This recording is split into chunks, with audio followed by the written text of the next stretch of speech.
დევიდ ტენიერსის მიერ 1650-51 წლებში შექმნილი ნამუშევარი. ერცჰერცოგი ლეოპოლდ ბილფელდი თავის გალერეაში, ბრიუსელში.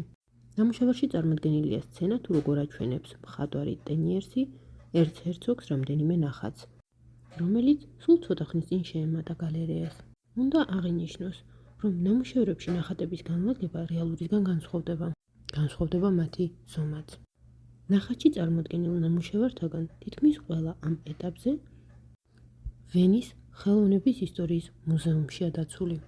ერცჰერცოგი ლეოპოლდ ვილჰელმი ერთ-ერთი გამორჩეული კოლექციონერი იყო, რომელმაც ხელოვნების არაერთ იშვიათ ნიმუშს მოუყარა თავი.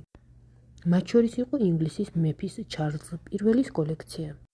ნახატში შემთხვევით არ არის გამოსახული ორი ძაღლი. ჯოხით მოთამაშე ძაღლების გამოსახულება ერთგვარ ალეგორიად გვევლინება.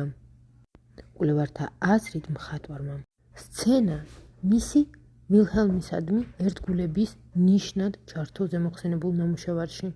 დღესდღეობით დაზუსტებულია, რომ ტენიერსის მიერ შექმნილ ნამუშევარზე ანტონის ვან დეიკის, ტიციანის, რაფაელის, ვერონეზეს, ჯორჯონეს, რუბენსის, დევიდ ტენიერს უმცროსის, ტინტორენტოსა და სხვათა შედევრებია გამოსახული.